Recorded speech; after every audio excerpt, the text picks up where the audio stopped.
That should be better. Hello. Hello. Oh, Oh, look at you doing it, James. amateur hour over here. I'm so tired. Oh, baby. I'm very sleepy and covered up in a blanket. Sleepy. I am. I'm just gonna kind of wait here. Dog's out. Yeah. Don't wanna start anything without James being ready. James scratched my eye today. All right. Just making conversation. He did. It's okay. I gave him a wicked bruise on his back, so we're even, I guess. Sorry we've been gone so long. Like most of 2023, this week's just been a kind of shit show. It's just trying to get to the finish line of this year at this point. Like, I want to get to the end of 2023 so I can never, ever, ever have to deal with this year ever again. So yeah, that's that. I don't really have any good excuses as to where we've been, but that's the main one.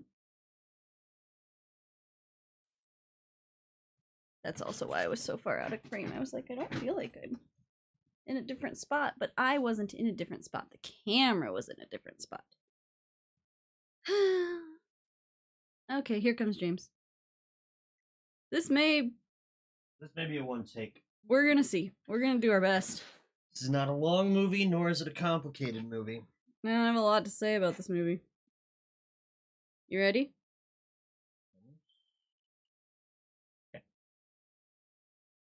Okay. Are you gonna pull up the stream, or are you gonna? Oh, I should do that. What are you planning to do over there on your IMDb? You don't think I've got the synopsis in my brain? I don't know. You fell asleep. I did fall asleep. All right. Here we go. It's your show. It is my show. I'm America. That's James. Aloha. This is CityWavesCinema, and we That it watched is. Flushed Away, and that was almost a perfect intro. Man, you were this close. Just tripped it up right there at the end. Yeah. I have a lot to say, not particularly about this movie. This may be the first ever one-part episode in CityWavesCinema history, but I really hope not, because that's gonna throw off our count for like the rest of time. So I'm gonna do my best to make it 2 parts. I'm sure we could find another way to get a single episode of sorts out. I'm sure we could do that. Yeah, maybe. First thing I'm going to start off by saying is, what's the name of the studio, James, that does the things? Oh, it's fucking... Not Dreamworks. No, it's Makes Wallace and Gromit, Chicken Run. I don't need this much shit on my screen. Oh my god. If you, make the YouTube video go like that, it's not going to play after some time. I don't know. Oh, Aardman. Aardman. The Aardman Studio. Mm-hmm. I don't like their movies. I'm gonna be real honest about that. I do not like their movies. I mean, that's fair. Certain studios I just don't fuck with either. Like Tim Burton? Yeah. Yeah, see, this stop motion animation makes me upset in a lot of ways. And this one's not even stop motion. They just changed their entire formula for this movie for reasons, but they kept the same type of style of like character design. I'd like to know why you're so bothered by Aardman's design work. Their teeth, their eyes, the fact that no matter what they do, they're always smiling. That's not true. Uh-huh. No, look at this frog. He's not smiling. He is grimacing, clearly. Yeah, but the ones that are more humanoid, like the rats, or Wallace and Gromit, or the chickens in Chicken Run, they have too many teeth. Okay. But yeah, so I don't like the animation style. That's really the main reason I don't like their studio's work. And their stories are really weird and dumb. I hated Chicken Run. I hate that movie. It gave me some deep-seated trauma in my childhood that I've never recovered from. I don't like that movie, and I heard they're making a second one. Yeah, there's a new one. Dawn of the Nugget. On the list of things no one requested. It's currently doing quite well on IMDb. It's already out? I think so. Chicken Run 2? The second Chicken Run? No, it's coming soon, releasing December 15th, but there's reviews out already. This December. Yeah, it's coming out like next week. No. Just no. So much no. It's a decent premise, honestly. Bella Ramsey's in it. I don't care. That was the other thing. James was like, this is a star-studded movie, and I was like, that doesn't make it good. Listen, actors gotta make money, and sometimes you gotta take the shitty gigs. I don't think Hugh Jackman or Kate Winslet needed to take this gig, but they did anyway because it's funny. It's a funny movie. It's not. You laughed at least 3 times. Ooh. I counted. I also counted because I didn't expect you to laugh at all, honestly. It's a DreamWorks movie. Listen, DreamWorks comedy tickles my bone. Shrek exists. Like, that's enough. But as far as, like, DreamWorks movies, and I will place this one slightly above Shark Tale. Slightly. All right, well, go through your notes. Let's see what you have to say. This movie takes place in England, which is a country that I would rather live in. Rather live in the UK, honestly. England is not the same as the UK. I'd rather live in England. Gross. Alright.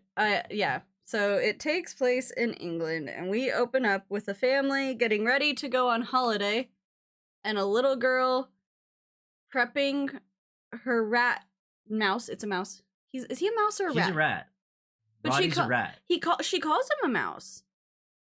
Or he calls himself a mouse. No. Uh-huh. No. In the beginning of the movie. No. Yes. No, he's a rat. Okay, I understand that he is canonically a rat, but someone, either himself or her, refers to himself as a mouse. He says the line quiet as a mouse when he zips his mouth and then lands on the air horn later. It's way before that. It's in the house. Like, it's in the first scene, because I asked a question. That's not real. I'm gonna go look it up after we finish this. If we get to 2 episodes, it'll be on the break and we'll come back like it's fucking Knight's Tale all over again. He says, whether he is or not, he says he's a mouse, or the little girl refers to him as a mouse. Mm-hmm. Let's say, for the sake of argument, you're correct. I am. Okay, but you're not. But let's say you are. Do you remember how adamant you were about Knight's Tale? I feel the same way right now. Yeah, but I was actually correct. Okay. Anyways, she's getting her pet rodent ready. Yeah. For their. Well, his name is Roddy. Deep breaths. I'm giving you all the fluff in the world. You're just raising my blood pressure is what you're doing. Anyways, she's getting her pet ready for their holiday, and all I have to say is no one could really animate people in 3D animation for quite some time. This movie came out? It came out after Shrek 2. 2006. And did you notice how they only did one really, like, season where there were, like, main characters that were... Well, I guess no, because there's the King and the Prince Charming. And okay, what happened to Shrek 2? And we had decent-looking humans. DreamWorks didn't animate this. They could have. Aardman animated this. Well, they should have asked DreamWorks for help with humans, because their humans look like the dolls in the dollhouse that Rodney plays with. Roddy. Dude, I swear, you're gonna get the names. You might even remember, like, what they say in their lines. Like that he's a mouse? Yeah, that's preposterous. But anyway, I don't know what it is about people, but people have a hard time making them 3D. We just now really started to get it down, like, with, like, in the last generation. But I was thinking about, if you would have told me that this movie came out around the same time that, Toy Story did, the first one, I'd believe you, because that's how rough the human animation was. It was just scary to look at. Then we get all of the Easter eggs. There's Easter eggs in this entire movie, but a big plethora of them are in this opening apartment Roddy takes Manhattan scene. Or takes Kensington, I guess. Kensington. I'm gonna know all the names. Yeah, you will. Eventually. Just keep saying them over and over, you'll get there. Listen, I fell asleep during the movie, okay? Yeah, we know. Wasn't a good movie. But, yeah, all of the Easter eggs, we see, like, Alex the Lion, we see a dragon from what we assume is Shrek. There's gnomes from Romeo and Juliet. They literally just threw every other good DreamWorks movie at the wall. Was Romeo and Juliet out yet? And even if not, they probably were planning on Romeo and Juliet. Kind of like how... Oh, Lord. Romeo and Juliet was 5 years later. Kind of like how Pixar puts, like, their next character in their... Right. Like, previous movie. Or the next movie's in, like, the movie that you're... I don't know how to phrase that. Anyways. Shut up, James. Roddy changes all the clothes as he's going through his, day. He's in a golf outfit. He's in a beach outfit. James is gonna make noise during our recording because he wants to eat some gummies. I'm not making any noise at the moment. You're about to. Oh. Mm-hmm. I'm gonna do this so quietly. Are you gonna carry on with the show, or are you just gonna sit there? I was just waiting for you to make noise. He also changes into a movie premiere outfit. There's a lot of costume changes for Roddy. It's a whole ass tuxedo. It is a whole ass tuxedo that he then goes to sleep in for reasons. Yeah, that's I don't know. Felt contrived in this movie where rats talk and have an underground society. They just wanted him to be in his fancy clothes for when he gets flushed down the toilet, and they didn't really have a good way to keep him in his fancy clothes. They're just like, he just doesn't change. Right. They're like, we're gonna keep this right here. Then we get to the part where we meet Sid, although I don't think we find out his name until... We find out his name at the end of the movie. Yeah, I don't think we find out his name till the end of the movie. There's just this awful, offensively British, which is the only way I can phrase that, offensively British rat who comes up through the kitchen drain pipe and crashes into the apartment. And in this scene where we get this first interaction between Roddy and Sid, there is food out everywhere. Oh, and if you recall, there's so much food. The family was getting ready to go on holiday.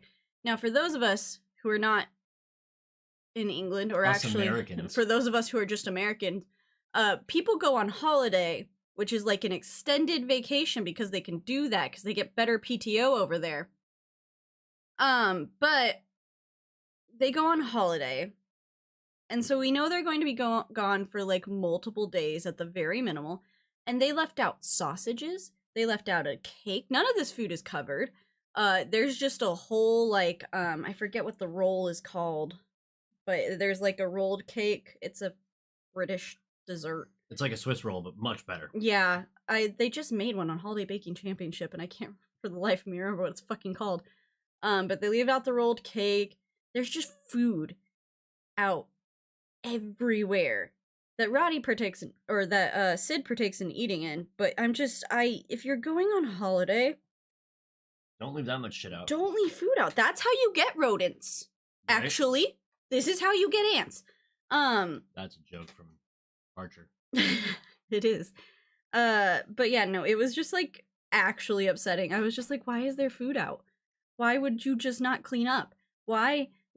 So that was actually the first upsetting thing to me in this movies. And then in this movies, dude, you're struggling.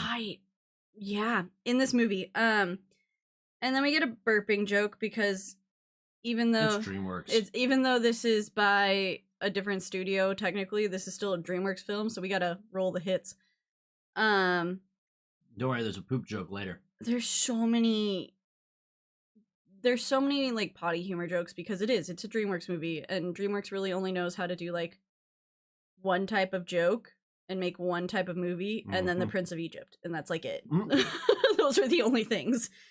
Then they do another joke in this whole interaction between Sid and Roddy, which is there's this joke where it's like, do you like seafood? And someone has food in their mouth and they're like, and seafood. I hate that joke. I have hated that joke my entire life. It's disgusting. I don't like it. I don't like it animated. I don't like it in real life. I really needed to just don't stop telling that joke. Don't teach it to the next generation. Don't teach it to Gen Alpha. Just let it die. No one needs to do it anymore. It's gross. We've got some strong feelings about the food jokes. I really hate that joke. It makes me, like, in all my neurodivergency self, my entire spine is upset every time that joke happens, and I want to die. Like, in so many ways. Oh boy. How many toes do rats have?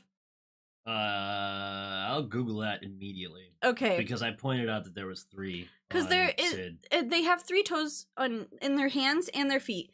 And I just, it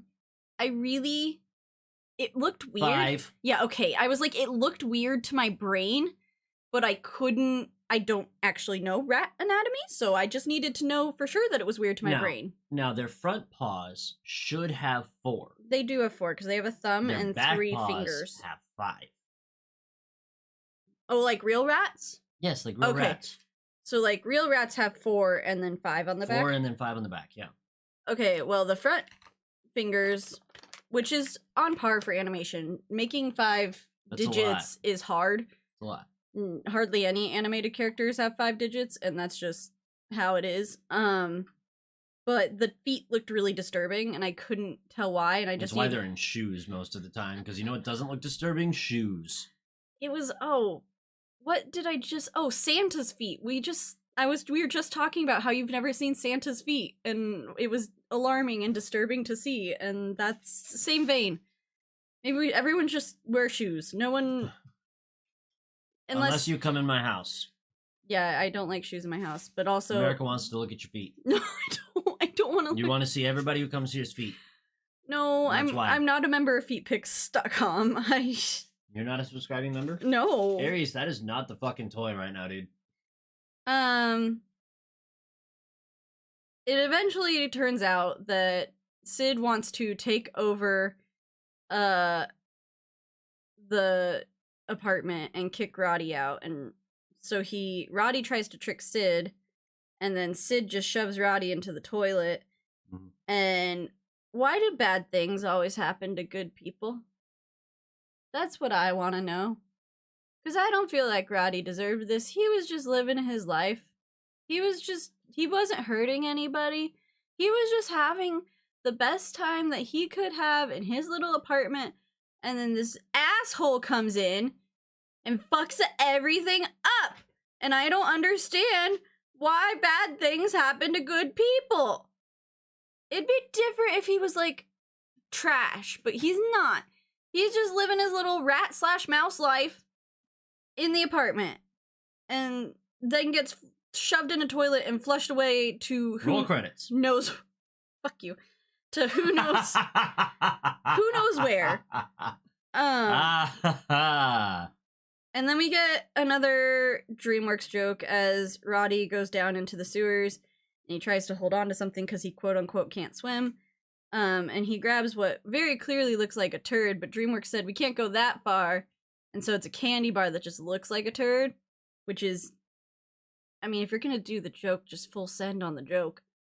And then Roddy washes up in a recreation of London. Mm-hmm. Sort of like a London town square, almost. In Ratburg. Well, it's in the sewers. Yeah, the rats made a recreation of London. And one of the first people he encounters is a interpretation of Americans, which is about as offensive as you could think it is. I mean, they're not wrong, though. Have you seen Americans go to England? It's awful. Yeah, I'm not saying they're wrong, but I'm just saying... They just don't know how to do football here. Is that animation company... Hardman? Yeah. Are they British? Let's find out. because they are racist against a lot of different nationalities, and I just need to know if they're actually British, because that... Yes. Yeah.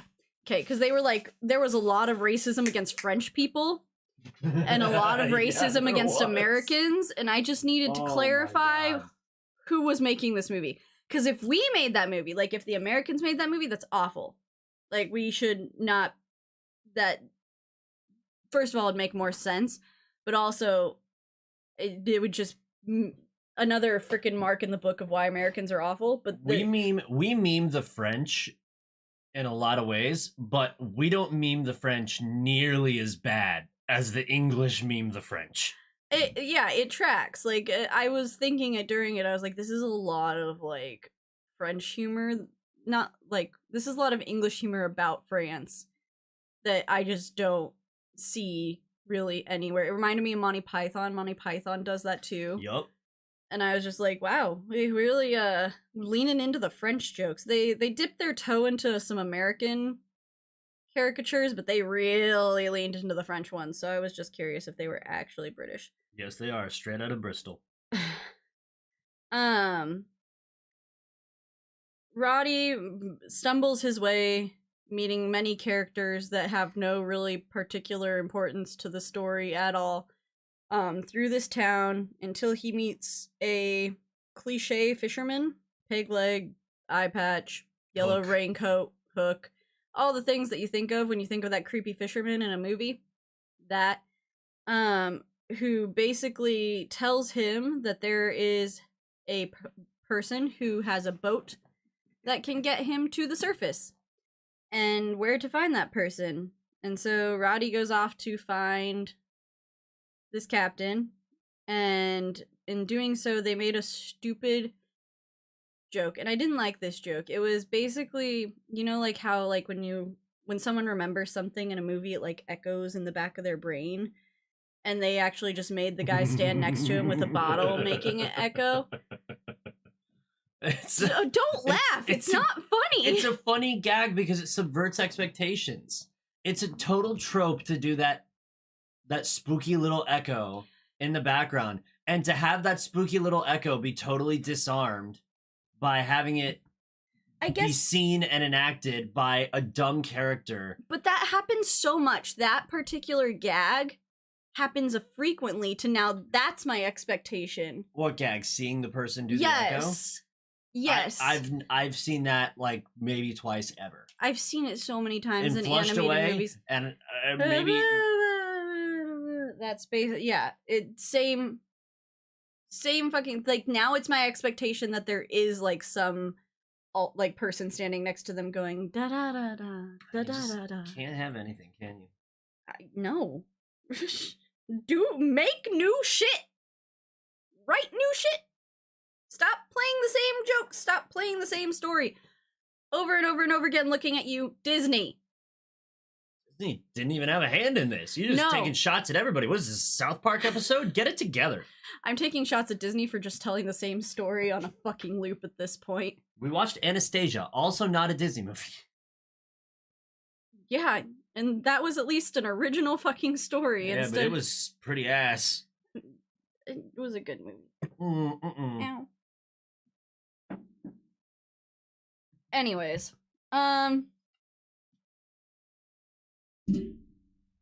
he gets on this captain's boat. Yep. And is very socially inept in all the ways, which makes sense because he's actually never really had social interaction, so like it all tracks.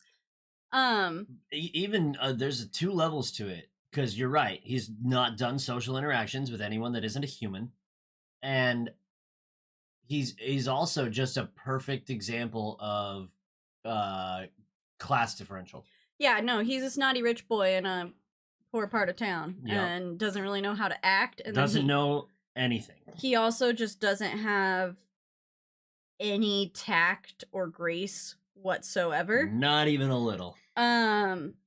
So he's trying to talk to the captain, and the captain's trying to hide, so she tells him to basically shut up and stay quiet, and is so much lack of grace that when she tells him to shut up, he immediately goes, "Why?" Like, bro.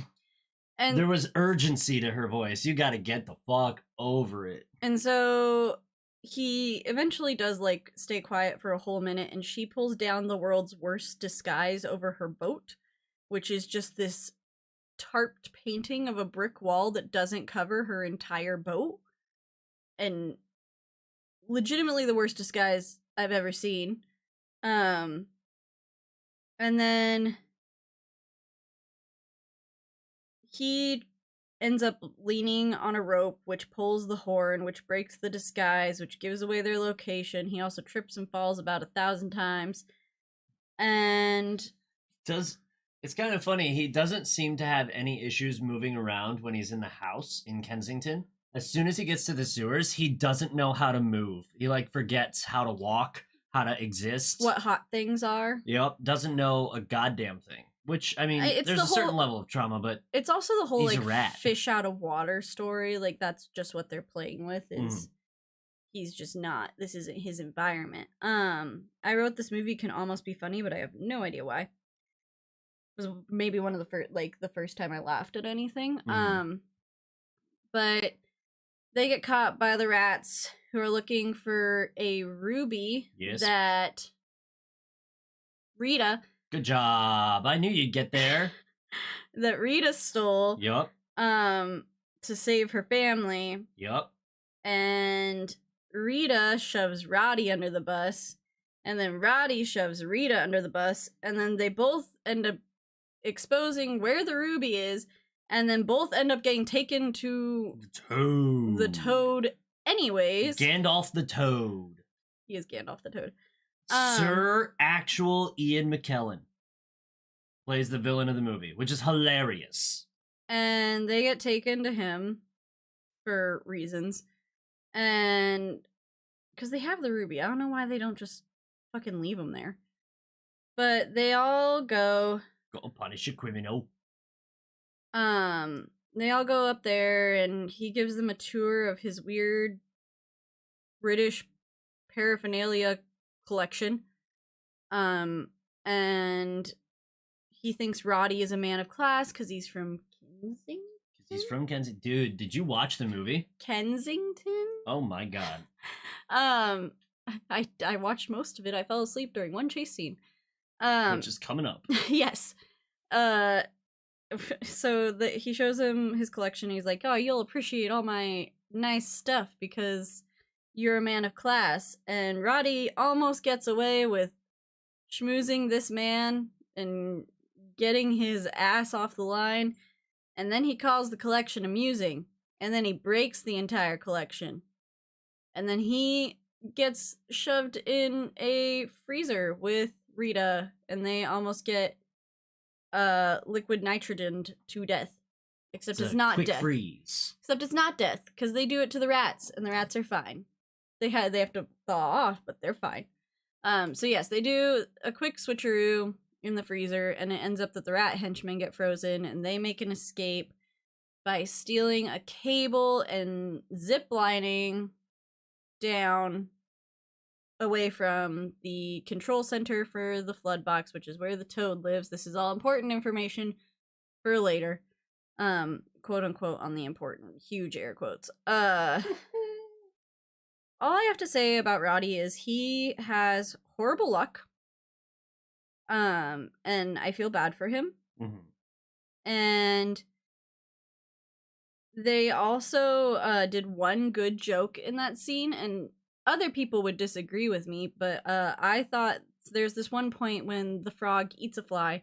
They go through like several minutes of movie, and then the fly pops out and like spouts. Help, he's a madman! Yeah, spouts crazy words, and then the Toad sucks him back in, and he says, "Sorry, my fly was undone."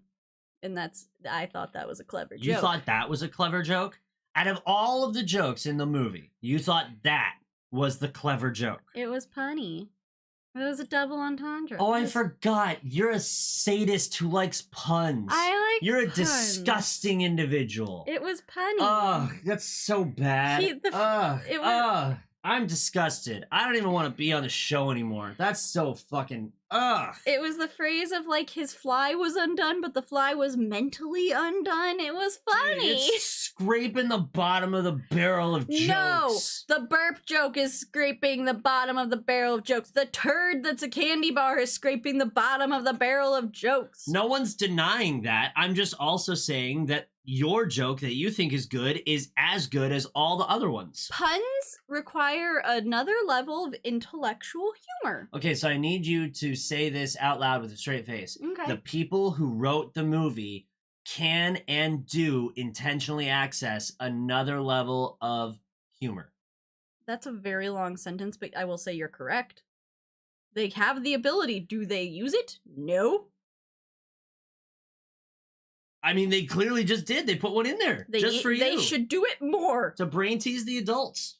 They should do it more. No. No. You want to know what?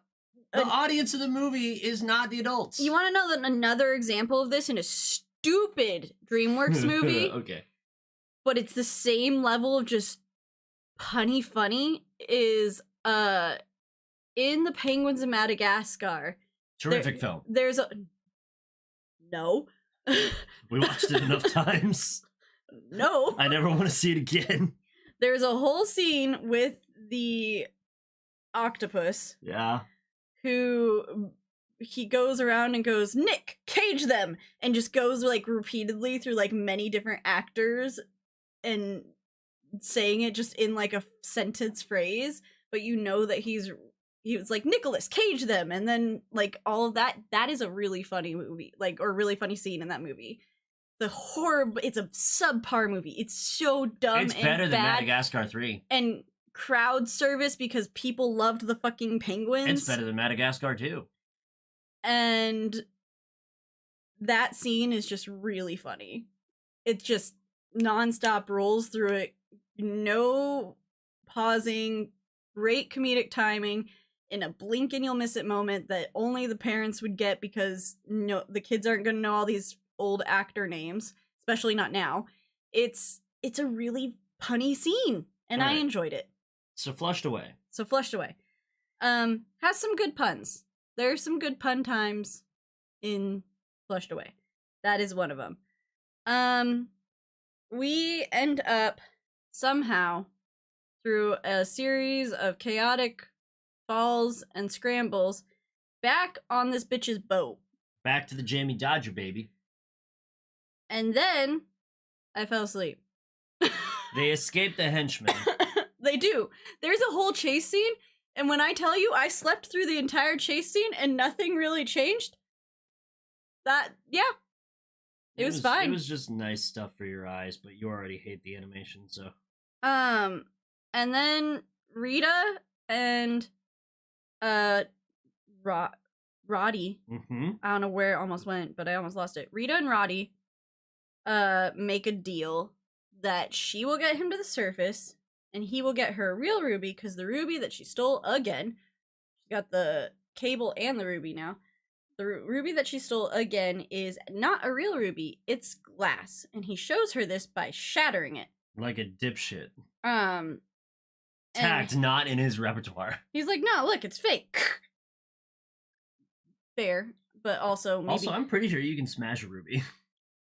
Not easily like that. Oh, sure. You'd probably have to work at it, but pretty sure you can. He does say that at the end of the movie, like, look, it doesn't break. And I'm like, okay, it's not breakable. Like, he says it's not breakable. And I was like, that's not true about rubies, but sure.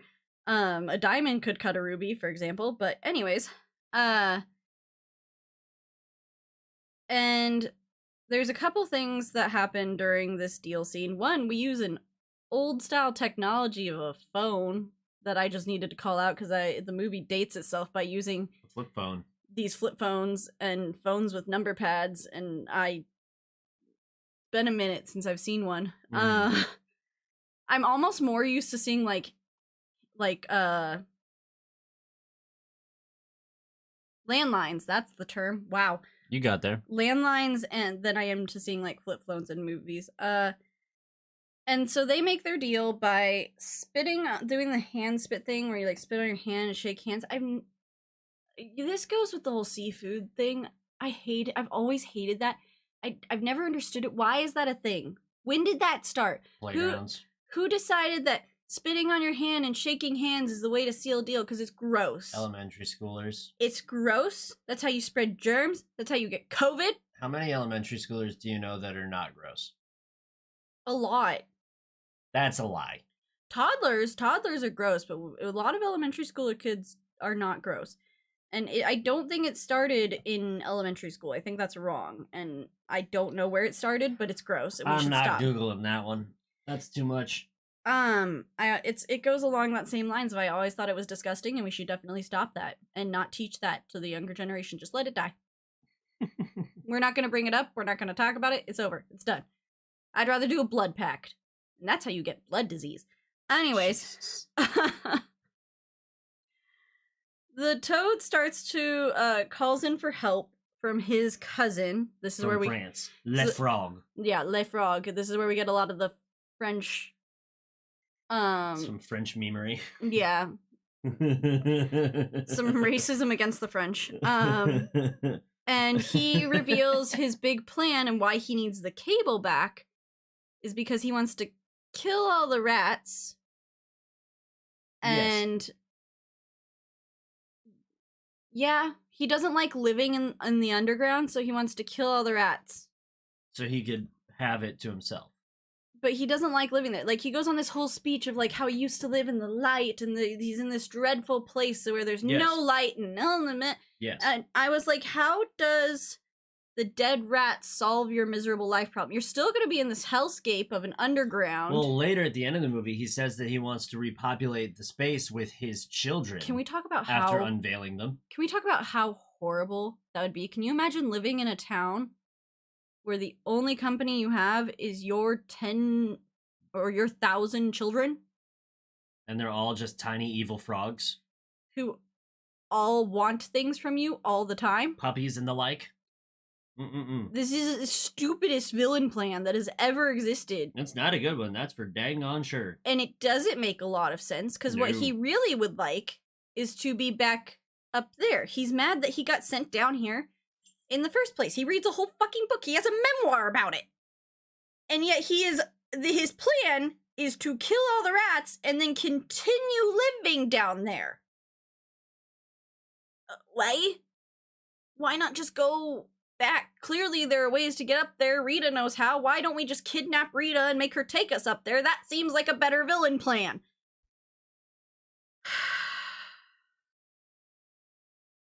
All right. I have one last question to wrap up this part, because it did go actually is going to hit time, and I didn't think it would. There's this whole ongoing gag about it when you're falling into the water, you keep your legs straight. Mm-hmm. And I've never actually seen this movie, but I remember that scene from the trailer, and it's something that is stuck in my head for my entire life, that if keep your legs straight when you hit the water. Yeah, if I'm ever falling into water, I should keep my legs straight. And I've kept that in my head, like, literally, legitimately, as a way to survive. And is that a real thing? Like, yes. Okay, that will save you? I don't know if it'll save you, but it'll make it so that if your shit's bent, right? Like, if your legs are bent when you impact the water, the displacement of just your flat feet is not going to be enough. You need to the important thing is to point your toes. Because if your feet hit flat and your knees are bent, and you can't insta-lock your muscles to stop your knees, you're going to hit your face with your knees at the speed of sound and probably kill yourself. I thought it was more because, like, you'll go through the water versus, like, if you hit with any other portion instead of, like, going through it, you're going to, like, it's going to be, like, almost hitting cement because you're just going to crash into the water. Well, it's going to be like hitting cement with your toes anyways, but yeah, I mean, if you watch Olympic divers, they never, ever go in folded in any way. They don't go in with bent legs if they're going in feet first at their dive. They always point and keep their legs straight. But even then, it's from the trailer from a bad guy henchman, and so the logic starts as flawed from a flawed character. I know, but for some reason, it's always just made like I said, it locked it in my brain as this like piece of survival information where I'm like, well, fuck, if I'm ever falling in water, I need to keep my legs straight. Now, do you also bob? No. Okay. If you go in straight legs, you are a torpedo being launched directly into water. So you're going to go down and then you gotta curve swim up. off in a direction, and then you'll float back to the surface. Okay, or you could just like swim up. Yeah. Okay. You don't just go down and then get rubber banded back to the surface. That's and then a silly bob thing there like a yeah, like the rats do in this movie. Yes. No, that doesn't happen in real life. This is an animated movie for children. Well, okay, but I've learned a lot of my things from animated movies for children. And I just needed to clarify how much of this was true or if it was true at all. Oh my god. All right. Wrap it up. Okay, we'll get a second episode out of this because we're not even to the end of the movie yet. No, but I mean, I could go like a couple more notes, but that was really I needed to clarify whether the water thing was a real life thing. I'll wrap up right here. So we end up going to Rita's house. We go to Rita's house before the French get called, and we go to Rita's house as soon as they escape. Yes, because I read the synopsis. You're wrong, because the synopsis is wrong again. Yeah, no, this is not true because he calls his brother. There's not a lot of the French jokes when he first calls his brother, or his cousin, technically his cousin from France. His cousin. But we do go to Rita's house because I have a note about Rita's house that says this house is entirely too chaotic. Rita's house makes my neurodivergent brain upset in a different way than the rest of this movie makes my neurodivergent brain upset, and that is there is entirely too many people in entirely too small of a space. And they are all talking and moving at the same time. And then the house also moves. Yes. And that is too much. That is too much of a time for anyone to have. I literally started getting anxiety looking at that house and imagining being in that house. And some people like Roddy, some people go in there and they're like, oh, it's charming. Look, they all love each other and it's so sweet and they're all family and it's a great time. Everyone's just having a splendid, great time. And you want to know what? It's not a great time. You can't, I need space. I need a place that's just mine. I need everyone to go away. Not a good time. There has to be at least one member of that family who has anxiety and doesn't want to fucking be there. Also, my other note about Rita and her family is this is what people think homeschool families are like. Oh my god, yes. There's just a bunch of fucking children running around and none of them have really good social skills and they're all just chattering away. And they just shout over each other. Yes. It's insane. That is, if you would have asked me many years ago before I met my lovely husband who is homeschooled, if you had asked me many years ago to describe in my head what a homeschool family looked like, that's what it looks like. 100%. Jesus Christ. Just many children, chaos everywhere, no structure, and just chaos incarnate. Just a bunch of chaos Muppets all running around. And they all teach themselves things like electricity and things. So, yeah. They call me Shocky. That's where we'll leave it. I needed to know if the leg thing was real and homeschool families. We will be back for part 2. Okie dokie. Let me save this. Y'all don't get to vote. Because y'all did a tie. So, next week, we will be watching James and the Giant Peach. We're still gonna take a break because I have to go prove myself right. But I finally got James and the Giant Peach on the docket, and it's been a good solid over a year trying to get that fucking movie on this fucking channel. So, we're gonna who voted for that? Well, Proxy voted. You were not here. You were not here for the last CityWavesCinema. You could have been my tiebreaker. Although I would have just ended up watching Flushed Away and then James and the Giant Peach would not have gotten selected. So, win for me, all the same. But Proxy voted for James and the Giant Peach. And my friend Bree, who's another Tim Burton homie, she voted, or Proxy voted for Flush Away. Who's another Tim Burton homie, voted for James and the Giant Peach. It was a 50-50 tie. Not last week, last CityWave Cinema stream, which was Anastasia. And you were not here because you did not vote. So you were at least not here for the first half. I think you were late for some reason. There was no stream for over a week. On par with 2023, we just had a really shitty week combined with life-changing events. So it was every night, like, we were like, okay, we're gonna finish the hacking computer game, and then we're gonna play like TFT or Assassin's Creed. And then the next, like, we had plans every single night for stream, and every single night it just didn't happen, and it was actual ridiculous. We did do it on a Sunday. Cause James, what did we have going on? There was something on a Saturday. We had plans on a Saturday. So we couldn't do it on a Saturday, but I don't remember what it was. Yeah, so you did miss the last CityWave Cinema, which was Anastasia, so you did miss the vote. You would have been the tiebreaker, and then I would have got James and the Giant Peach, so either way, I win. I'll be right back when I go prove that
What we have discovered is that I am both right about one thing and incorrect about another thing. I was right that Roddy does refer to himself as a mouse. It's a turn of phrase, first of all. And then we got the... It is a classically known turn of phrase to say, when the cat's away, the mice will play.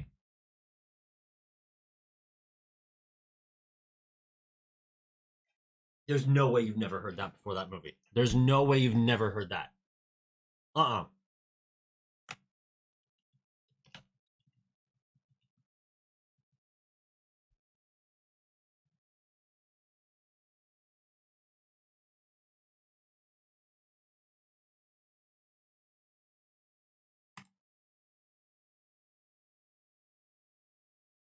When did it come about? That's not helpful. We don't always tell you you're old.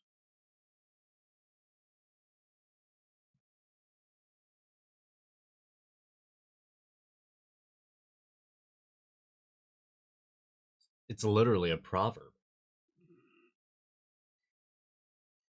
Here. The reference is a 1996 published Random House Dictionary of Popular Proverbs and Sayings. So the phrase existed 10 years before the movie was made, minimum. The phrase existed so well that I knew the phrase existed. It's insane to me that you think he thinks he's a mouse. You ready? I have to ditch the fucking walkthrough because I've it's got just good notes. not right. I've got good notes and a good memory. Somewhat. Other than that, I mixed up which chase scene I fell asleep during. Listen, the part where they take great care to skirt around the banana and then slip on the slugs, you can directly see mirrored in the park night. That's we were funnier. We were funnier because it's a lot funnier to show that exact same thing happen to a real person in real life. Also, we did it in comedies of threes. Like there were three things because you hopped over something, did like a cool turny flip over a bench, and then like did a leap over some bushes, and every single thing he. I did a series of parkour, and then Mike did the antithesis of that in every single way. It was so good. It's my favorite thing that we did in that entire fucking movie. Listen, Mike's one of the best writers I've ever seen. Okay, he's so and smart. He's actually a fairly good actor because that shit was funny. He's so good. I miss Mike. All right. He's teaching in schools. All right. You ready? Yeah. Can't believe you squeezed 2 episodes of content out of this mediocre movie. To summarize, we did go fact check. I was right that Roddy refers to himself as a mouse. Although, the caveat there being that it is a common phrase and idiom to say, when the cat's away, the mice will play. And also, by the way, just to break down the English language a little bit farther, now that we're recording, he comes out of the cage after all the humans are gone. Does he think the humans are cats? No. No, he doesn't. He comes out of the cage and says, when the cat's away, the mice will play. But you can also see how in a movie where you have a rodent, that could be misleading. Because he could be referring to himself as a mouse. If he was referring to himself as a mouse, it would have probably helped to sell that if he, looked like a mouse instead of a rat. He looks like a mouse! He looks like a rat. Have you ever seen a mouse and then seen a rat? You've been in New York City. Surely you've seen a rat. Yes, and you want to know what did a better depiction of differences between mice and rats? What? Mrs. Frisbee and the Rats of Nim, where she is a mouse and they are rats. I'm not going to make you watch that one. That would just... no. Listen, rats are distinctly different in a lot of ways than mice. This is an animated movie where the rats wear clothes. How the fuck am I supposed to tell? So do the toads, and also the frogs. Again, which they also Listen, look very similar. Do you actually think LaFrog is the toad's cousin? He's a whole toad. I'm pretty sure that's his character name, is Toad. I'm gonna check. So you're saying that they can't be cousins because one's a frog and one's a toad? They're different animals. So? You are trying so hard to argue semantics, but only in the case where you think you're correct. I am technically correct, and that is the best type of correct. You're correct with a fat fucking asterisk after it, leading to a footnote at the bottom that says, this is a classic phrase that America claims to have never heard before and is using her very selective memory to assume that he believes with his whole chest he's a mouse. I thought that's why he thought he was so different than all the rats this whole time. No, he thought he was so different from all the rats because he's rich and snobby. It's a class metaphor. Not, oh, I think I'm a mouse. I thought we were making Jesus. I thought we were making the metaphor that mice were better than rats. That was the classism was mice were better than rats. No, the classism is that some rats are better than other rats. That's classism. Otherwise, it's speciesism. Which isn't real. We call it the food chain, and guess what, motherfucker? We're on top. The orcas that are tipping over the yachts would beg to differ. You see any orcas around this bitch? I don't know if you know this, we are deep in the heart of Texas, where orcas aren't. Deep in the heart of Texas. Ah! That's me gargling Texas's enormous testicles. That was probably the roughest intro to an episode we've ever done. This is CityWave Cinema. This is Flushed Away Part 2. I'm America. That's James. Holy I was shit. technically correct on 2 accounts. The other one was the order of events, but also only partially correct. It literally is called the Toad. I thought I was bullshitting. Bullshitting a little I bit. have notes about the He's Toad called written. the Yes, Toad. that's his name. This movie sucks. I enjoy the hell out of this movie. It's bad.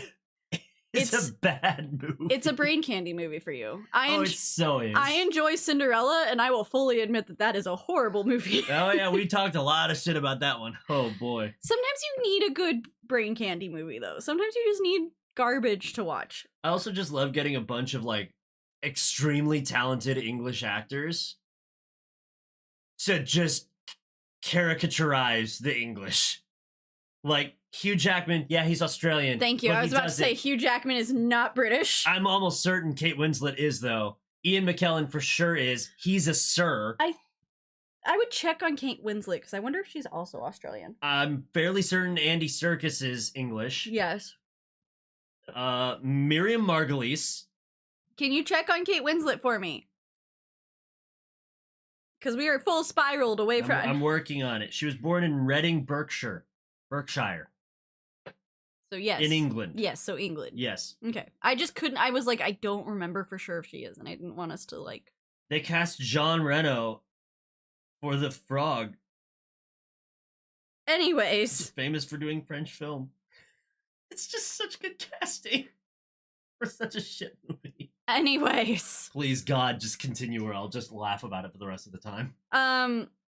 They rested the entire comedic timing of the entire movie on a bunch of slugs. And goddamn, was it funny? No, No, it's funny. it's not. It is. It was funny the first couple times. Are we including in the first couple times the time when Roddy is approaching the Jamie And they Dodger make the scary noise. and Yes. they're doing all the soundtrack and everything? Yes, that that's was hilarious. That was, I think that was my note where this movie could almost be funny sometimes. But then they did it.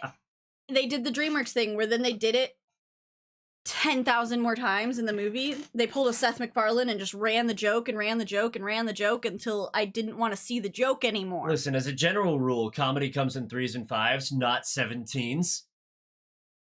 And they did do 17 slugs. So I kind of they rested a lot of transitional and comedic timing on these slugs, and it was a lot. Factual. Not your entire movie cannot hinge on one joke. And then the rats, the mobster rats though, make a joke about to the Ratmobile, and they do the Batman sting. That is not a good enough excuse to use that Batman reference. I think this movie is so aggressively flying in the face of all things that are good that I think it is a good enough excuse. No. It's they meme on Wolverine. That is a slam against Wolverine. That is a slam against Batman. We are dragging through the dirt of Dreamworks trash actual good things, and I don't feel like they deserve that. Batman show is not good. But with Adam fucking West? That's terrible. No. Batman? Yeah, no, fuck you. That is fucking classic TV gold. If you didn't have that Batman and Robin, you would not have Mermaid Man and Barnacle Boy. You would not have the rest of the Batman shit. That is such a staple in American culture history. Has Nickelodeon ever done the Batman sting with Mermaid Man and Barnacle Boy? Have they? Okay, good. They also have they do a lot of riffs on superhero shit because they're the Mermaid Man mobile or whatever the fuck it's called is invisible. The invisible boat mobile. Yes. And they always land with a gear shift right up their ass. Yes. So there's a lot. They do a lot of shit. So yeah, James, the chat agrees that you are a horrible person for saying such slander. Cry about it. Fucking babies.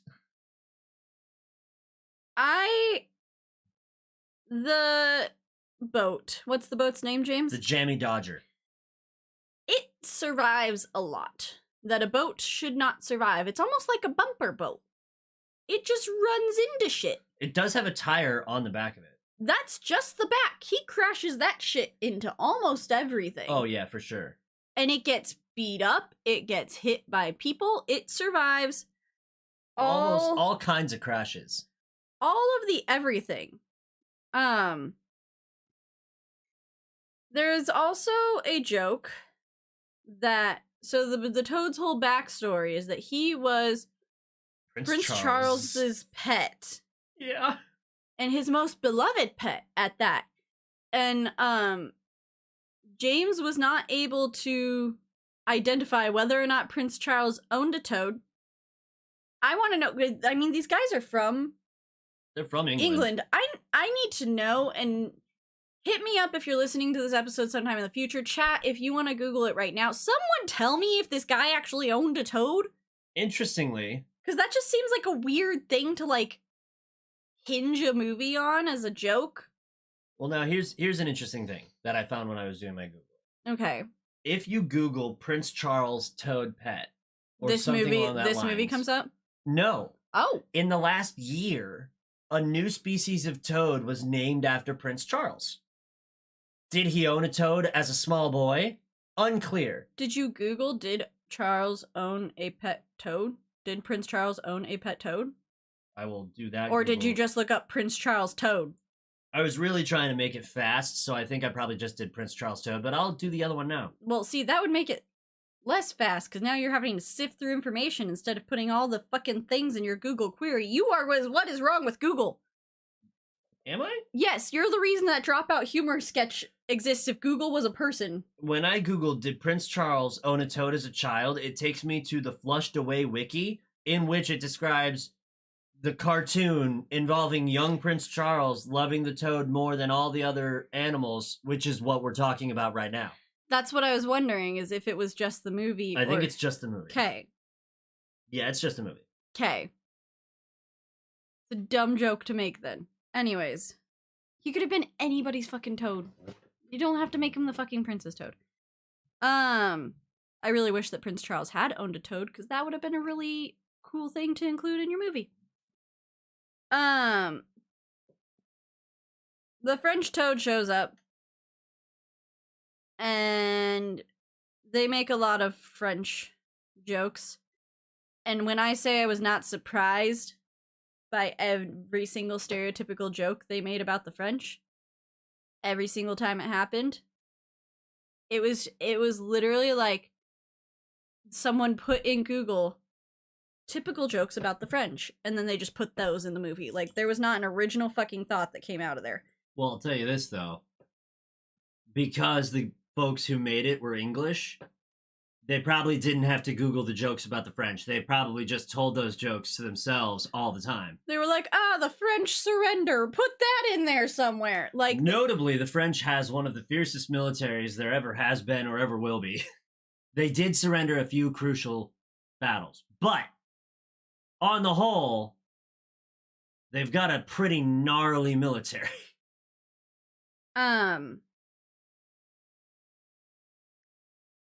We swing back to the boat after dealing with the hiring of the French Lefrog cousin. And we swing back to the slugs, because that's the only way we know how to do anything in this movie, transition-wise, is to include the slugs. And I just want to talk about how there was a straight-up cannibalism murder moment. Oh yeah, a slug slurps up another slug when they did their meme of Disney. And nothing. Yeah, they were basically doing a Lady and the Tramp, like eating spaghetti on a boat, which is not how Lady and the Tramp goes, but that's what the slugs were doing. And then one of the other slugs just slurps up another slug. Yep, sucks him right up and swallows them all. Murder cannibalism. It was the most shocking thing in this entire movie. I wasn't prepared for it, and there was no follow-up.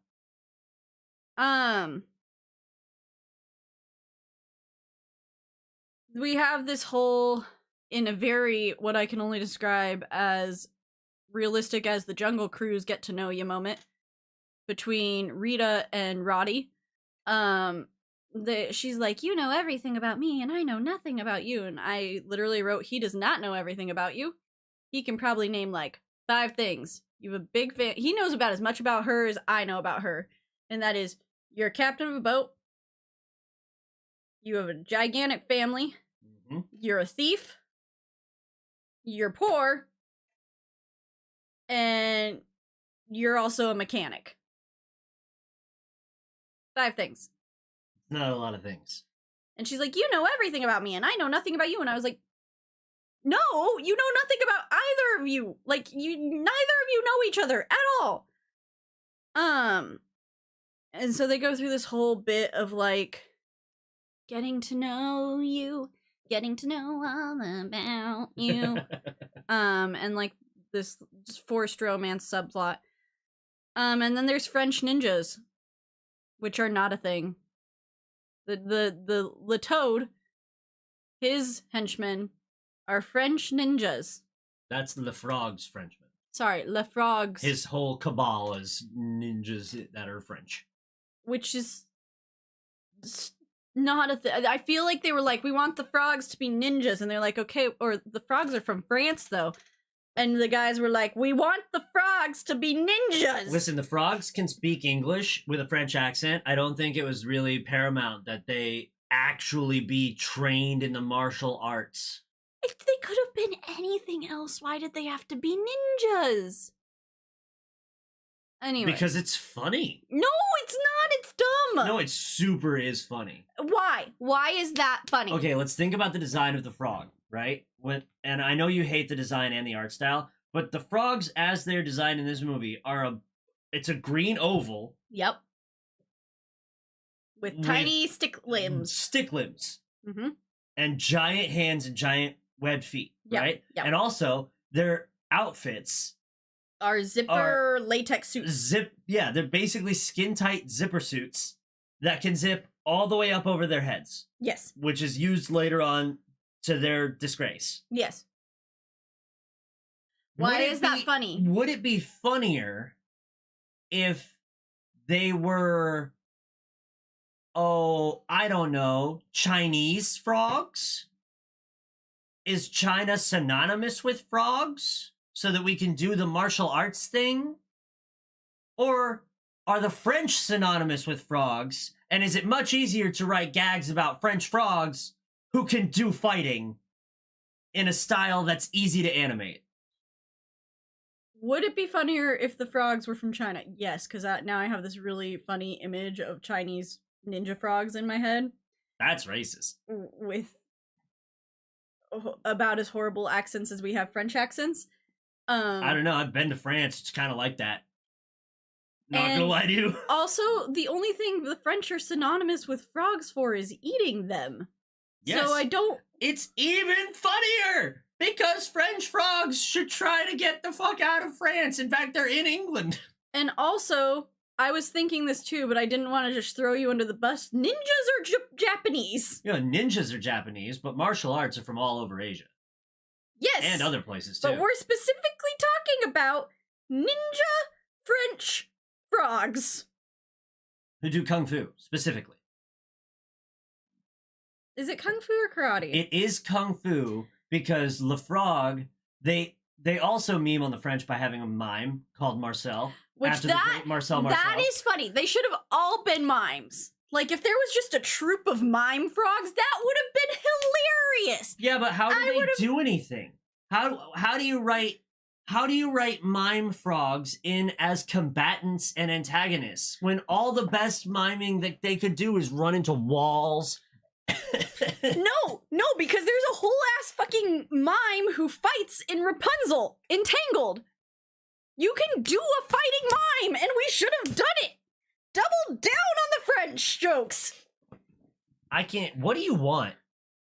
Do you want there to be more French jokes? Do you want there to be no French jokes? Do you want the French to know kung fu? Why can't the French know kung fu? Why, in the year of our Lord 2006, is it wrong in your eyes for the French frogs in the animated claymation but not claymation movie to know kung fu? What the fuck?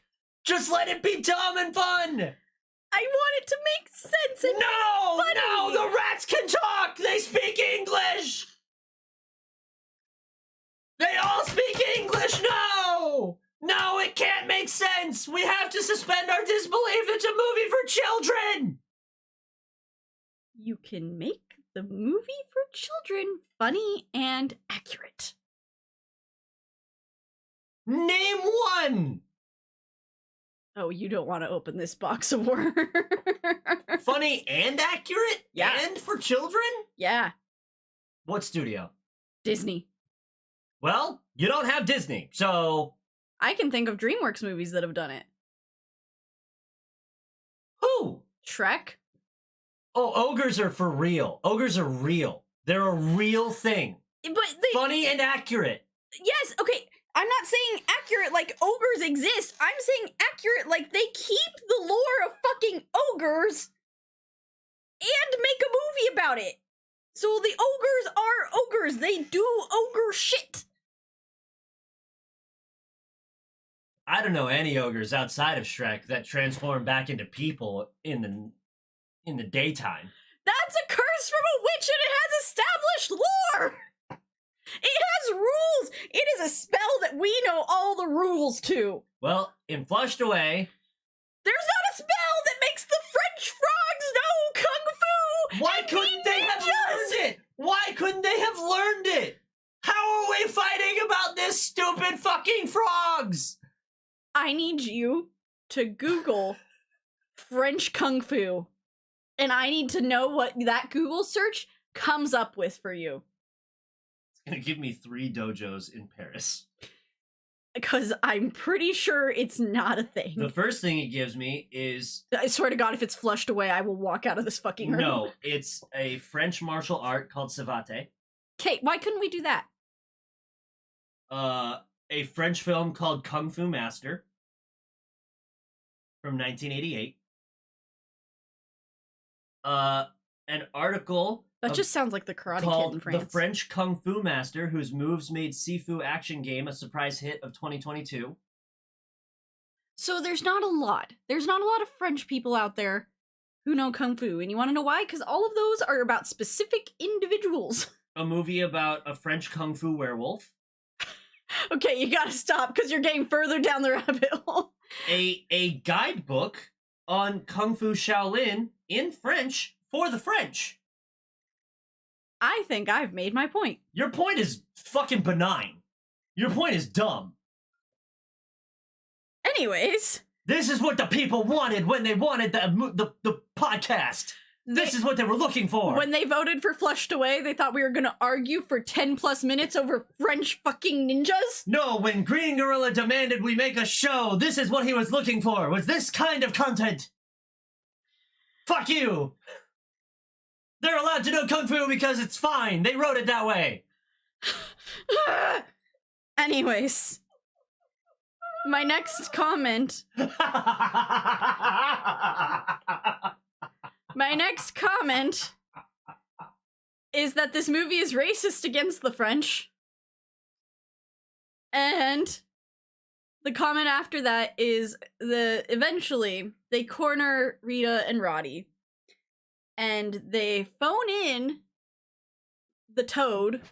In one of the funniest gags of the whole movie. Because he's strapped to the mime. I'm assuming that's the gag you're talking about. Yeah, okay. The phone is strapped to the mime. If I'm gonna double down on my realism here, that phone in 2006, video calling on a flip phone was not a thing. I'm so obsessed with reality being in the movie where they flush a rat down the toilet and he winds up in the sewer not dead. Incredible. I don't care. You know what? You can have your French ninjas. A flip phone doesn't do video call, and we can at least make the technology time period accurate. Sure. At the very least, they did put a front-facing camera on the flip phone. Which those did have it, because you could, that was right when selfies. The very first selfie. It's right when selfies were becoming a thing, and you could actually take a picture from, like, the front and see yourself. It was, like, a fucking mind-blowing thing. You had digital cameras that were coming out with it. That's fine. That's allowed. We didn't get fucking FaceTime video calls until the smartphones. I mean, you could do it, like, through computers. There was, like, and you had to be rich. Like, that was a technology that, like... It sucks up bandwidth. Yeah, so... It's a serious thing. They're also making a connection phone call in the sewers. And I don't know if you know this about cell phones, but in the time period of 2006, those signals weren't making it through the sewers, baby. That shit was not real. No. No shot this phone call actually happens, but it is pretty fucking funny. I don't care. I didn't even care about that. I was so hung up on the fact that fucking video call did not exist on a flip phone, let alone in 2006. The Razor hadn't even come out yet. The Razor came out in like 2007. I know, because I had one of the very first Razors. The pink Motorola Razor was my first phone. Motorola still makes Razors. Holy shit. Yeah, no, they make the new ones with the flippy screen. Because they were like, we can double down on millennial nostalgia, and they did. All right. This is also at the point because we do another bit where the slugs sing. The first Motorola Razor came out in 2004, so they would have had a Motorola Razor in the movie. They could have. I'm not saying they did. They just could have. 2004. This live action fact checking is helpful. Anyways, we do another tribute where the slugs sing a song, and I am all done with the musical slugs. It does get old. It so gets old. This is when they're like about to drown, and I think the slugs are singing on the. No, their slugs are. I'm tired of the musical slugs. They do it a lot. They're doing so much that I can't even keep them straight, other than the cannibalism moment, because that was upsetting.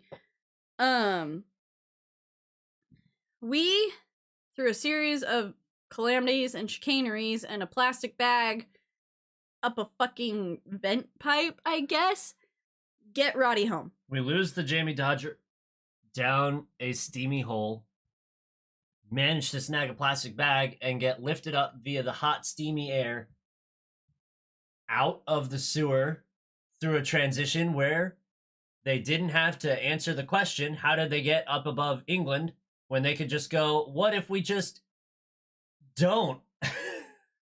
Because I guarantee you a producer saw a cut of it and went, wait, how did they get from underground to above? And they went, ah! They did the James thing where they went, this is a movie with French ninjas. We don't need to explain how we got I'm not out of going the to explain sewers." myself. No. I'm not going to explain This any is of a movie for children. You need to suspend your disbelief, Mr. Producer Man. And that's how that conversation went. Yup. Also, it was Dreamworks, so that probably wasn't even a conversation. They were like, send it. Probably, honestly. They're like, we have money from Shrek and Madagascar. We just make your stupid movie. We don't care. My main question, because Roddy gets home, he gives her the gem. She wants a tour, and we already know that Sid has like trashed the fucking place. Oh yeah. What is Roddy going to do about the mess? Like, what is his plan? I know he, like, dustbusters the peas up when he plays golf, but, like, that's a lot of... The couch is stained, everything in that house is white, and when he falls out of the chimney, because that's how they get inside the house, they land inside the chimney, there's soot all over that white carpet, and that family's gonna be pissed as shit when they come home. Like, if you think about The Secret Life of Pets, the whole thought process is, like, you don't make the humans notice that you run amok in the house when they're gone. Yep. So, like, it just stressed me out. Like, I was like, I don't know. Even if the end of the movie, we all know that Roddy's not going to stay there, but even if the end of the movie was, like, what is your plan, dude, to clean before your humans get home?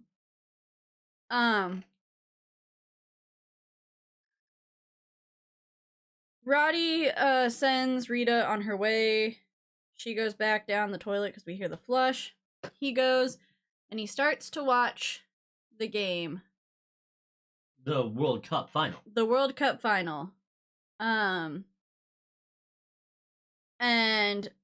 he has a revelation where he puts a bunch of pieces of information together and cracks the Toad's plan that he is going to, during the halftime, when everyone gets up to go to the bathroom, because everyone's going to flush their toilet simultaneously, when they go up to go to the bathroom during the halftime of the World Cup match, and that's going to cause a huge surge of water because everyone's going to flush the toilet at the same time.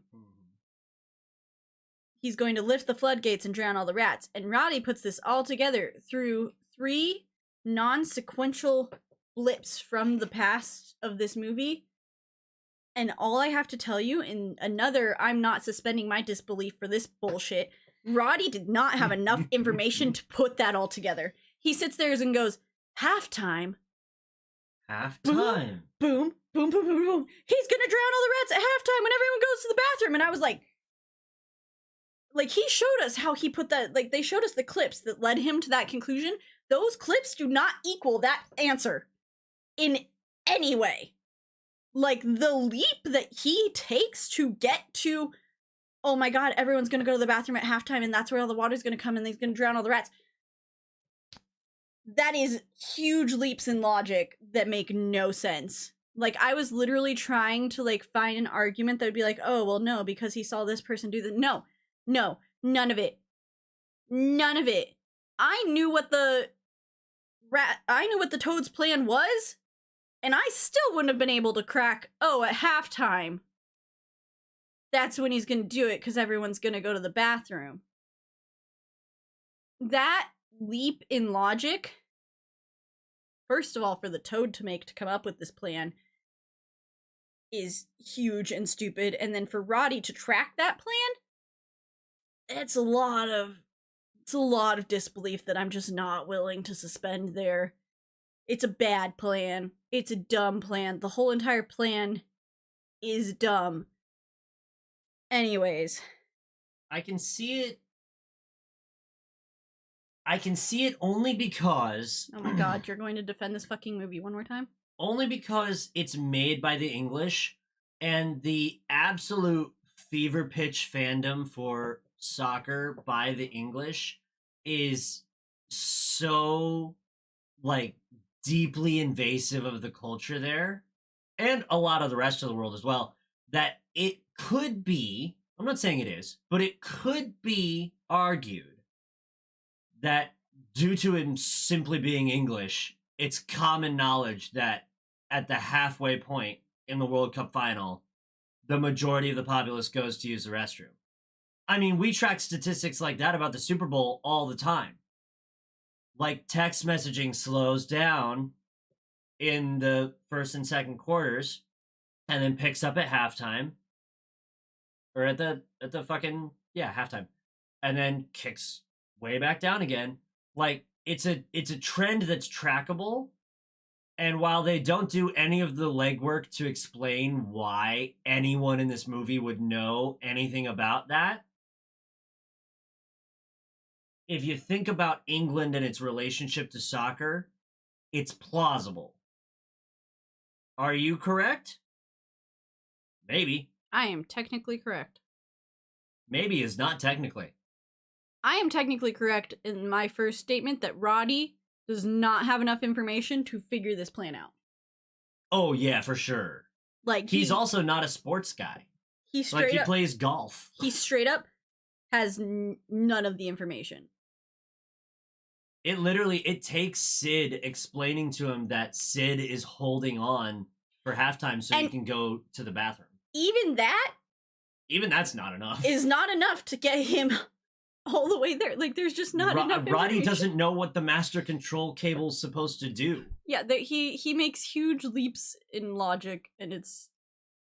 The rest of this movie has a lot of things that shall not be explained, which is my next one.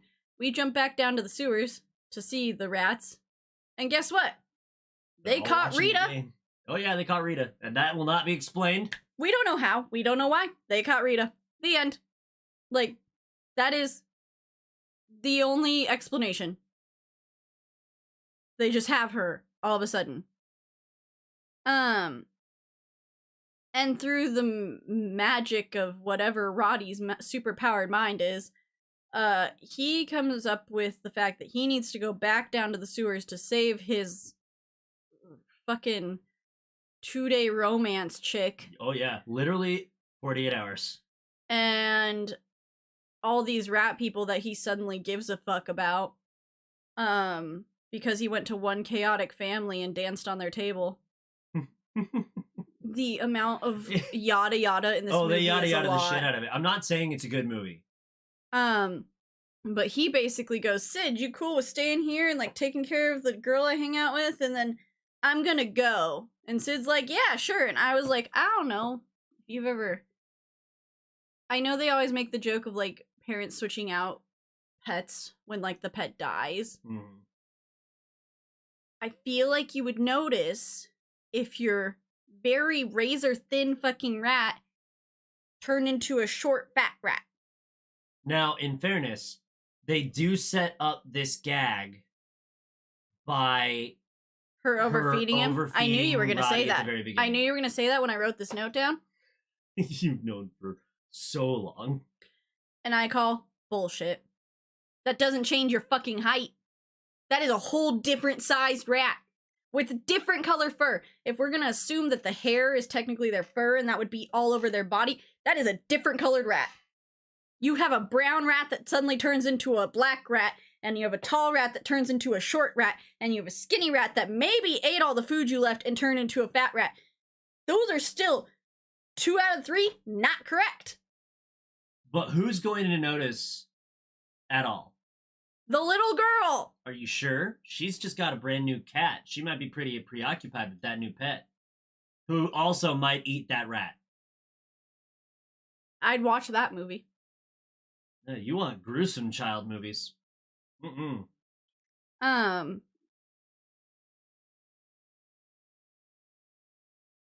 Roddy gets down to the sewer through the toilet again, and he, through a bunch of nonsense again, fashions a device with one of those hand fans and a balloon to go save Rita, who is dangling over the water for reasons of the floodgate, which also would not hurt Rita because the wave doesn't get that high. So I don't know why she's up there and what's the point of that, unless like his whole point was just to make her watch her family die, which I could see maybe like. All of the end of this movie is yada yada bullshit. But he takes this hand fan and a balloon and flies himself over to her, and then just sits there on the fan and they talk for a minute. And I don't know if anyone in this room, James accuses me all the time, but I don't know if anyone in this room knows how physics work. I don't know a lot about physics, clearly, because James gives me shit for it all the time. But I know the fact that the fan that you just used to propel yourself from point A to point B would not sit there and hover like a fucking helicopter so that you could have a chat with your would-be girlfriend. Nope. There's no way. She's all correct here. That is, it's cartoon physics, so whatever, but at the same time, it's like, wow, you're really pushing the limits here, aren't you? My next question in the yada yada bullshit of this movie, how did the toad get so many children? Because that was not explained. And I don't know a lot about frog sex, but I know that there has to at least be a partaking female at some point to lay the eggs. So did he just steal a bunch of eggs and then fertilize them himself in all these these tubes? Like For frogs and toads, the males will clamber on top of the female in shallow areas of water. This causes the female to lay her eggs, up to 5,000 of them. These are promptly fertilized by the male. So okay, so he only had to have one participating female. Yeah, he didn't need her to be there either. So she just got he just had to get some female toad to lay eggs, and then he could create his army. Okay. They really pushed the limits on frog and toad reproduction, but they did stay within the bounds of science. For once. All these tadpoles go back to my whole point of you want to live with 5,000, apparently, of your children in a town by yourself. This is your grand master plan. Because the children start rattling off demands about how they want a pony and a puppy and they all want the... I don't know what you thought was going to happen here. Also, if we're going to talk about this, you want to take over the town that the rats have built, but your tadpoles need to swim for quite some time. They don't have fucking legs yet, bro. Yeah. Also, how have you been taking care of them this whole time? Anyways, Super then unclear. There's a joke. And actually, I needed CinemaSins to explain this joke to me because I made a note about this joke, and then CinemaSins explained it for me so that I could understand the joke. And the joke was England's winning the World Cup, so anything's possible.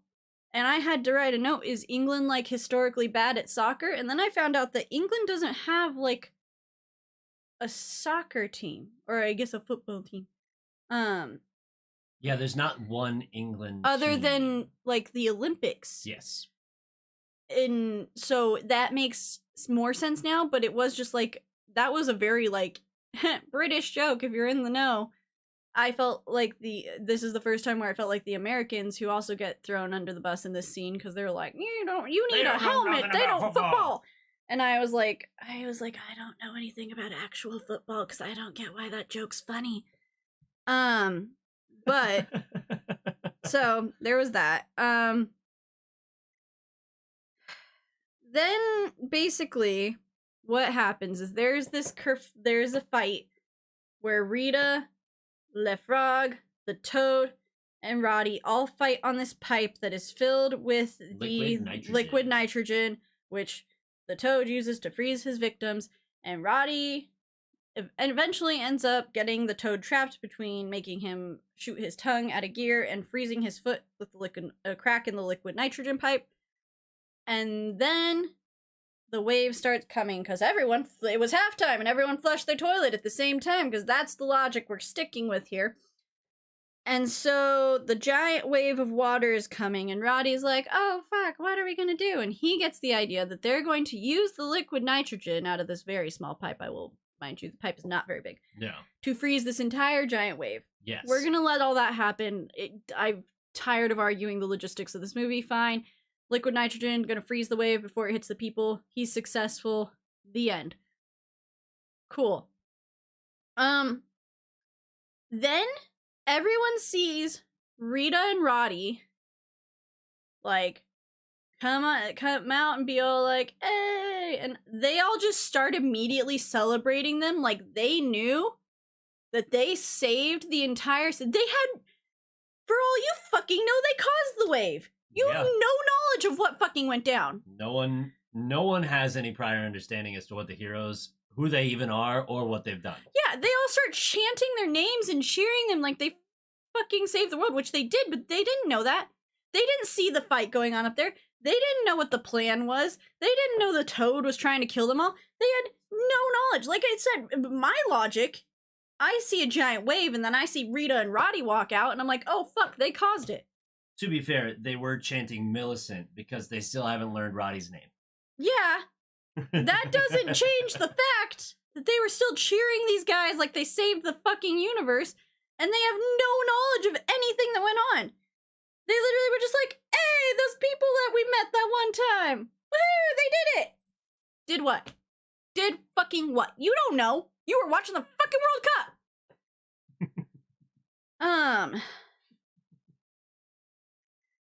Then we end the movie with the Slugs, of course. Mercifully. Singing Tina Turner, which is a disgrace to Tina. They were singing Proud Mary, which is a disgrace to that song, and Tina Turner. It is not a good enough excuse to use this song. And then I follow that up by saying the Slugs and Dreamworks and, what's the British studio's name, James? Aardman. Abused way too many good songs in this movie. You mean spent a majority of their budget that they could have spent on writers on licensing music? Dreamworks is classic at that. Like, that's par for the fucking course, honestly. They spend their money on good actors and good actors, soundtracks. Great soundtracks.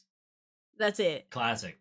Like, I can name every single song that's on the first Shrek soundtrack. We like, should probably watch that new Puss in Boots movie because I've been hearing that it's crazy good. we should watch the first Puss in Boots movie if we're gonna watch the No, next that one's Puss in bad. Boots. That one's really bad. So I was literally typing. This is one of those moments that like James had. I think it was actually during Anastasia where you were like, "Are they gonna get her new clothes?" Yeah, and like we're typing it out. A thing, and then they did the thing. I was typing. Do we get no follow up on Sid and the little? And I got through Lit of the little girl, and then they played like the mid credit scene, I guess, where we do get a follow up on Sid and the girl, and the girl comes home with a cat. That was it. That's it. So I just wrote never mind as my 45th note. 4 out of 10. Damn, that's more stars than I thought you'd give it. 4 out of 10. It was all right. I didn't hate it. There are movies that I've hated watching more. Shark Tale being one of them. Shark Tale's not a good film. No, it's bad. And if we're gonna talk about DreamWorks movies that are god tier trash, Ants is below Shark Tale, so Whoa. like if you're Whoa. just tracking down my stars here, like it's like actually. So my 1-star DreamWorks movie would be Ants. My 2-star DreamWorks movie would be Shark Tale. My 3-star DreamWorks movie would be Flushed Away, and my 4-star DreamWorks movie would be Boss Baby. That's probably where that goes. So it was all right. I didn't want to set it on fire. That's that. All right. It's better than Shark Tale and Ants, I guess. If you want to rank it amongst its peers. It's really hard though with DreamWorks where you have Shrek And also Madagascar. and Madagascar and fucking Despicable Me. Oh yeah. Hate it, meme it all you want to. The Minions are the curse of this planet. Culture shifting movie. It Flushed Away, I forgot existed until James put it on this list. I really only put it on this list because I really wanted you to have a movie you would rant and rave about, and it turns out I did most of the shouting. You did most of the shouting at me. Yeah, because you chose to nitpick dumb shit. I had a professor who is infamous for saying that I would get lost in the woods looking at the branches. So That professor, not wrong.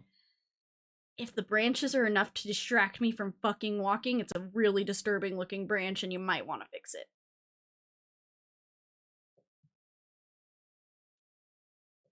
I'm ending it right there.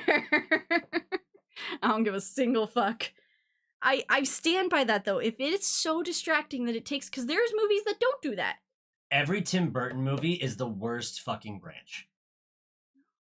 The visual horror that is so his stripes and polka dots and no his polka dots. Disturbia fucking colors and shapes and everything about it, and the fact that it's in like a bad frame rate, it's all It's just stop motion.